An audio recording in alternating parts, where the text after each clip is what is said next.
La troisième journée des éliminatoires de la CAN 2021 s'est poursuivie ce jeudi. Le résumé des rencontres. La suite des éliminatoires de la CAN 2021 s'est déroulée ce jeudi. Le pays hôte, le Cameroun, a infligé une correction au Mozambique 4-1 dans le groupe F grâce notamment à un doublé de Vincent Aboubakar. Les Lions indomptables occupent la tête d'un groupe F dans lequel en réalité 3 équipes sont véritablement concernées par les éliminatoires.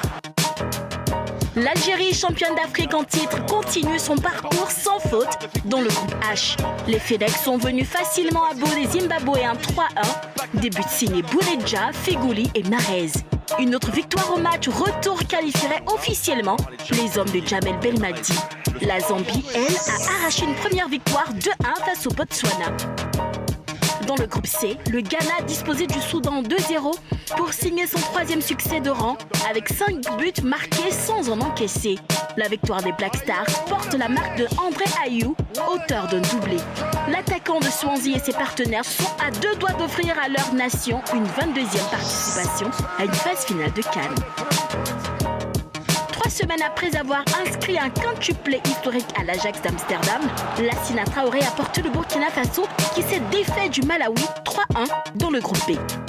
Auteur d'un doublé, il a été l'un des artisans de la victoire des siens, tout comme Brian Dabo, auteur du 3e but dans les arrêts de jeu. Au classement, les étalons sont leaders au même titre que l'Ouganda, vainqueur du Soudan du Sud.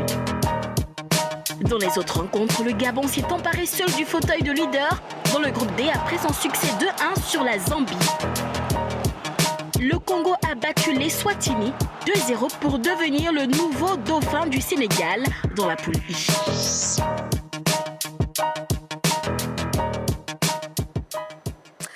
Alors, revenons sur le match des éléphants. Après la rencontre, eh bien, les 2 entraîneurs se sont exprimés. Voici ce qu'ils ont dit. Je trouve que c'est un score assez logique. Ouais. Les Ivoiriens nous ont été un peu supérieurs, même si on peut revenir. On a la balle pour le 2-2. On n'a pas été ridicule. Bon, on joue contre une très très belle équipe, il faut le dire, avec des grandes vedettes. On a été cohérent toute la première période, défensivement, nos possessions, et on a loupé l'entame de la deuxième. Parce qu'on n'avait pas concédé d'occasion en première. Donc, en loupant l'entame contre des joueurs comme ça ne pardonne pas. Voilà, on fait 2 erreurs, mais le foot est fait d'erreurs.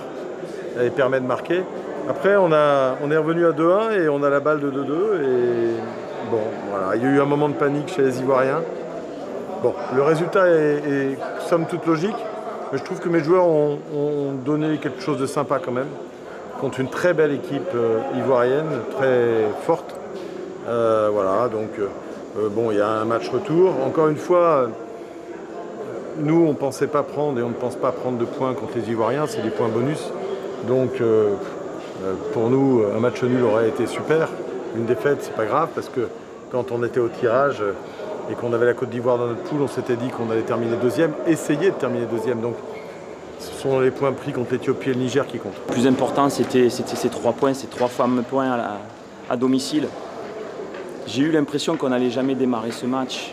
Ça a été long, il a plu, les conditions atmosphériques étaient très très difficiles. Et c'est vrai qu'on a eu une première mi-temps très compliquée. J'ai senti des joueurs très crispés qui n'arrivaient pas à bouger. Et je n'arrive pas à l'expliquer puisque les intentions étaient bonnes. On avait vraiment à cœur de bien démarrer cette rencontre, mais j'ai senti des garçons crispés. Peut-être l'enjeu, peut-être le fait de jouer ici, dans un stade vide, je ne l'explique pas encore ce soir. Mais par contre, à la mi-temps, j'ai eu des mots qui... je leur ai dit de se libérer, de jouer, il fallait faire aussi bien le travail de course ensemble, mais aussi prendre des risques. Et j'ai trouvé les intentions très bonnes en deuxième mi-temps.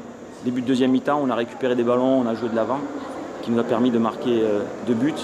Et après, encore une fois, après ces 2 buts à 2-0, au lieu de continuer dans les mêmes intentions, on s'est un petit peu crispé. Bon, bien sûr, l'adversaire a joué son batou en envoyant des ballons, en essayant de revenir au score.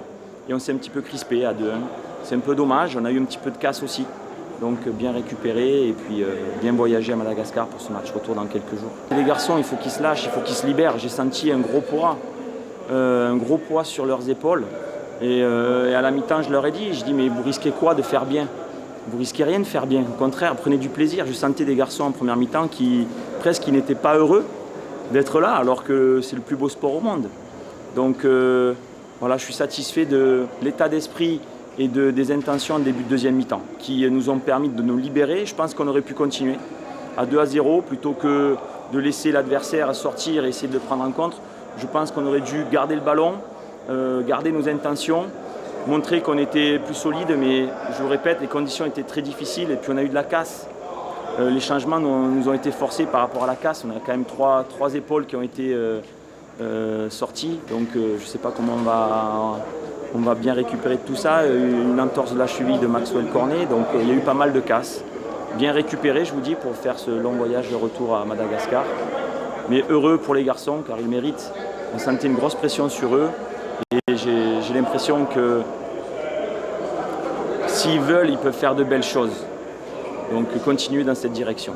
Bon, ils ont fait quand même pas mal de révélations, hein, les deux sélectionneurs. Hein. Bien sûr. Moi, je veux revenir un peu sur Nicolas Dupuis qui au début, parlait de difficultés face à cette équipe de la Côte d'Ivoire. Mais aussi, il a évoqué la cohérence dans le jeu des Malgaches. C'est vrai, c'est un jeu qui a été cohérent du côté des Malgaches. Mais là où peut-être je suis un peu d'accord avec lui, c'est qu'il parle de la supériorité de la Côte d'Ivoire. C'est vrai, au tirage au sort, sur le papier, la Côte d'Ivoire est favorite. Mais avec la nouvelle forme des Malgaches, j'imagine très bien qu'il vise ou qu'il visait, je dirais, cette première place. Donc, il fait un peu de la com quand il dit que les points pris face à la Côte d'Ivoire, c'est des bonus. En réalité, ils ont envie de battre la Côte d'Ivoire. Ils veulent battre la Côte d'Ivoire. Donc, quelque part, je dirais qu'il fait de la com. Et puis, au niveau des Ivoiriens, c'est vrai, l'entraîneur a parlé de quelques casses avec les épaules et puis la cheville de Maxwell Cornet. Mais derrière, c'est vrai, ouais, on n'aimerait pas avoir des blessés, mais il y a toujours des joueurs quand même capables de les remplacer. On a vu Maxwell Cornet avec sa sortie et l'entrée de Calpi qui a été intéressant. Donc je me dis que voilà, le match retour, comme l'a dit Abomel, ça peut être intéressant pour les Ivoiriens. Chaque entraîneur a fait son analyse du match. Nicolas Dupuis, avec beaucoup plus de sérénité, a dressé un peu l'état des lieux de cette rencontre, de la prestation de son équipe qui a été cohérente comme Henri Jo l'a signifié, mais en même temps aussi qui a révélé que la Côte d'Ivoire avait quand même des points forts, raison pour laquelle ils n'ont pas réussi à égaliser. Maintenant, nous, notre sélectionneur aussi fait son état des lieux. Il y a des points qui n'arrivent pas à relever, notamment ce début de période un peu poussif de la part des Ivoiriens, où pendant les 15 premières minutes, on était un peu crispé, on n'a pas compris pourquoi lui-même aussi n'arrive pas aussi à se l'expliquer. Je pense que c'est des interrogations, des révélations. Il a quand même dit que les joueurs n'avaient pas envie de jouer. Enfin, ils se comportaient en tout cas comme s'ils n'avaient pas envie de jouer. Ils n'arrivaient pas à se libérer. Ils ont eu vraiment du mal à se libérer. Est-ce que c'est à cause de la longue attente avant le début de cette rencontre, le fait qu'on ait mis 1 an avant de jouer ce match, ou bien c'est la pluie, l'intempérie qui les a un peu refroidis, parce que quand on finit de s'échauffer, on s'apprête à rentrer sur le terrain, et puis il y a la pluie qui s'invite comme ça, on se pose toujours des questions, et ça a un peu crispé les joueurs, mais toujours est-il qu'on a fait un match. On a remporté les 3 points, c'est l'essentiel. Exactement. Alors, les sélectionneurs se sont exprimés. Eh bien, oui, quelques joueurs aussi l'ont fait. Gervinho, Gradel et Boli ont réagi après le match. Écoutons-les. C'est la première fois qu'on joue ici. Et voilà, je pense qu'il fallait trouver les automatismes et les repères sur le terrain. Ce qui n'a pas été facile. Il y a une autre pluie qui s'est abattue sur la pelouse. Et honnêtement, c'est pas bon. Après, c'est pas une pelouse en très bon état. Donc, je pense que le temps qu'on prenne nos repères et qu'on se retrouve, c'est ce qui a fait que notre entame de match n'était pas bonne. On a su se remettre les idées à l'endroit et à la fin, on a su faire ce qu'il fallait. Le déclic, tout le temps, c'est ce qu'on dit. Une fois qu'on essaie de jouer compact, une fois qu'on met un but, tout vient seul. Et c'est ce qui a été le déclic aujourd'hui. En deuxième mi-temps surtout, à la mi-temps, on s'est beaucoup parlé. On s'est lâché en deuxième et le premier but, il arrive. Après, ça suit, quoi. Malheureusement, voilà, on prend un but sur le coup, mais je pense qu'on a bien fait de garder le résultat. On a mis un peu du temps à rentrer dans le match, on a eu quelques difficultés. Après, ça nous a permis aussi de pouvoir corriger certaines choses à la mi-temps, d'aller sur un nouveau système. Le coach a changé un peu à la mi-temps. Ça a permis aussi à d'autres joueurs de pouvoir s'exprimer facilement. Mais on avait aussi une bonne équipe malgache en face de nous, qui jouait bien aussi au foot. Il faut simuler ça aussi. Mais je pense que le plus important, c'est la victoire. On a fait un bon match aujourd'hui. Après, il y a des trucs qu'on peut améliorer, mais bon, c'est un processus qui est en marche. Et puis là-bas, ce sera pareil. Quand on rentre dans un match, c'est pour le gagner. Donc après, c'est pas n'importe comment. Il faut vraiment qu'on reste soudés. Quoi qu'il arrive, s'il faut défendre devant notre but, on doit défendre fort devant notre but. Et après, c'est un moment qui passe. Et après, quand on attaque tous ensemble. Mais vraiment, là-bas, on va là-bas pour donner tout et vraiment accrocher cette victoire. Alors, on a eu aussi Délie Simon qui s'est exprimé. Alors, Yellow, commentaire par rapport à ce qu'ils ont dit. Alors, ce qu'il revient, c'est que la pelouse n'était pas en très bon état. Pour ce stade de ce standing-là, on ne devait pas revenir sur ce fait-là. Une pelouse, c'est ce qui fait le match. Quand la pelouse n'est pas bonne et quand il y a les pluies aussi diluviennes, c'est clair qu'on n'aura pas le résultat escompté. Et je voudrais aussi donner un point d'honneur à Gervinho. Désolé de le dire, mais apparemment, il a fait mentir Camara. Parce que quand il est arrivé pour le match officiel, Gervinho nous a gratifié de ce qu'il fait en Italie. On sait qu'en Italie, il est en pleine forme. Et merci à Gervinho qui nous a gratifié de ce bon jeu-là. Et puis, je suis contente aussi pour Simon Délie. J'avais pas laissé Délie Simon. Il ne faut pas dire que tu es blessé. Il est arrivé, il ne s'est pas blessé. Donc, je suis toute contente pour nos pro-ivoiriens. Voilà. D'accord. C'est vous qui avez délivré Délie Simon. Hein? Amen. Ah oui, c'est vous qui l'avez délivré parce qu'elle a dit ici, devant tout le monde entier, quand il vient, il a convoqué les tuyaux blessés. Et puis, le garçon n'a pas été blessé, il est venu. Il a fait un très gros match d'ailleurs. Et ça, c'est très bien. Et quand on a entendu les garçons, bon, on se rend compte qu'on peut comprendre un peu la première mi-temps qui a été très, très difficile. Il y avait un problème de repère, disent les garçons. Ils découvraient le stade, oui. Et puis, bon, la pelouse n'était pas en très bon état. Et puis, progressivement, les choses se sont corrigées. Baumel a parlé lui aussi de son discours à la mi-temps, qui a fait du travail, qui a ramené les garçons, qui ont corrigé les erreurs. Il y a eu un réaménagement tactique sur le terrain. Et puis, après, les éléphants ont retrouvé un peu du football. Et ça, on a bien compris d'ailleurs sur les 10 minutes, quand on a vu la frappe puissante de Gervinho pour ouvrir le score, toute la rage qu'il a mis dans la frappe du ballon, quand on a vu le travail de Haller pour venir terminer sur le centre de Gradel pour mettre le deuxième but, on a compris que les éléphants avaient bien corrigé quelques repères. Quelque chose s'était passé à la pause au niveau des vestiaires. Bon discours de nos garçons qui, dans l'ensemble, ont été bons. Gervinho a été bon, Boli a été bon, Délie a été bon. Et l'autre qu'on a entendu également, le quatrième, je crois. Gradel. Gradel également a été bon. Donc, tout ce qu'on a entendu là, en fait, dans l'ensemble, un très bon match pour les éléphants de Côte d'Ivoire. Bon, Boli s'est projeté sur la prochaine rencontre. Vous, qu'est-ce que vous en pensez Bon, je pense que déjà, l'ascendance psychologique est côté ivoirien, avec cette victoire face à cette équipe malgache. C'est vrai, l'équipe de Madagascar a un très bon collectif, je dirais un jeu cohérent. Mais enfin, c'est vrai, la Côte d'Ivoire commence à se retrouver, à retrouver quand même ses repères, notamment en s'appuyant sur ces 3 matchs déjà joués, les deux en amical et puis ce match officiel face à cette équipe malgache. Donc, on commence à quand même retrouver les repères. Mais on n'oublie pas aussi, d'un côté, je dirais, les individualités du côté ivoirien. Quand ça ne va pas fort, forcément, il y a un Gervinho ou un Pépé dans un beau jeu ou un Sébastien Haller qui peut faire la différence. Donc, voilà, je dirais que pour ce match retour-là, je ne vois pas sincèrement trop d'inquiétude. C'est vrai, Madagascar va jouer à domicile, mais les Ivoiriens sont capables d'aller aussi remporter les 3 points de la victoire. Bon, alors, malgache. OK, merci. Selon vous, Sébastien Haller est-il le numéro 9 qui manquait aux éléphants de Côte d'Ivoire? Je vais dire tout de suite oui. Oui, c'est cet attaquant qui nous manquait véritablement. Quand on regarde un peu le joueur grand, puissant, physique, bonne capacité de conservation du ballon, il est très présent aussi dans les airs. C'est celui-là qu'il nous fallait. D'accord. Roger Stéphane, rapidement. On n'a pas besoin de beaucoup de temps pour convaincre. Haller, il entre à la 22e minute. Sa première touche de balle, c'est une déviation de la poitrine.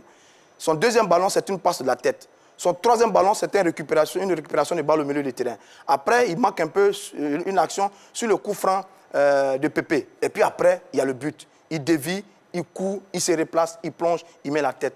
En très peu de temps, il nous a convaincus. Je veux dire, c'est un formidable joueur. Ce qu'il a montré hier, s'il a cet état d'esprit, ce type de performance sur tous les matchs des éléphants, il va nous faire oublier très rapidement le grand Didier Drogba, parce que oui, il a fait un très bon match, mais n'allons pas trop tôt, parce que ce n'est que le premier match.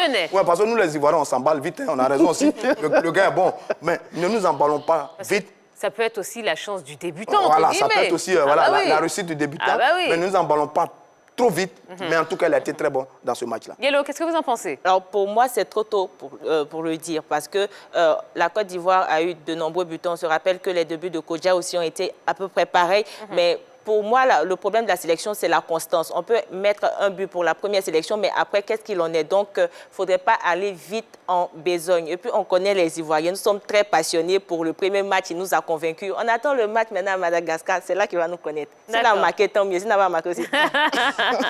Non, moi, je ne doute pas des qualités du joueur, notamment quand on posait la question de savoir entre Kodja et Ale qui devait titulaire. Tout de suite, j'ai dit Ale. Oui. Donc, moi, au niveau des qualités du joueur, je suis vraiment très optimiste. Et puis, je pense que c'est l'attaquant qu'il nous faut. D'accord, très bien. Alors, on a également joué ce vendredi, toujours dans le cadre des éliminatoires de la CAN 2021. On va voir tous les résultats des matchs de ce vendredi en compagnie de Dorgelès Kofi. Bonsoir, Dorgelès. Bonsoir, Dorgelès Kofi, Allaire. Dorgelès Kofi, Allaire. Benjamin te dit Romain Allaire. Allaire? Oui, Allaire. Hilaire, Dorgelès Kofi, Hilaire. Non, j'avais dit qu'il allait marquer, il a marqué. Non, donc, vous êtes Hilaire. Vous, c'est Hilaire. Non, voilà. Le gars, il s'est trompé quand il faisait l'écriture avec la calligraphie.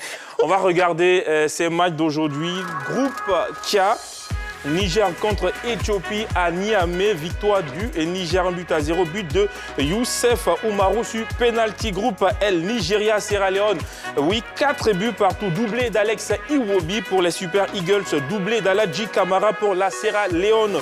Groupe A, à présent, le match est en cours, Tia, Mali 1, Namibie 0, but de Bilal sur penalty. Groupe C, Afrique du Sud 1, Sao Tomé 0, groupe E, Maroc 4, Centrafrique de François Zawi 1. Oui, et puis pour terminer, groupe J, Tunisie 1, Tanzanie 0. Arades. Merci beaucoup, Dorgelès. Allez, rapidement. Victoire des Nigériens face à l'Éthiopie, ça arrange vraiment les affaires des Ivoiriens parce que déjà, en cas de victoire de l'Éthiopie, ça allait un peu mélanger le classement au niveau de notre poule. Donc, je dirais... il nous faut une autre victoire face à Madagascar. Et puis, bon, quelque part, les choses seront faites. C'est une bonne chose pour cette équipe. Bon, pour notre poule d'abord, pour la Côte d'Ivoire, on reste toujours en tête parce qu'il n'y a pas eu de victoire de l'Éthiopie. Et puis, bon, nous, on va continuer le travail le mardi prochain à Madagascar, tout simplement. D'accord, très bien. Allez, on va marquer une petite pause. Oui, on va se retrouver dans un instant. Et quand on reviendra, Yellow ne sera plus sur le plateau. Oh, malheureusement. C'est pas grave, mais elle le fait pour la bonne cause. Hein. Oui, elle va laisser son siège à notre invité qui va nous rejoindre dans un instant, l'artiste Zouglou Seba. On va parler de la relance de Sidi Diallo à la FIFA. On vous explique tout juste après la pub.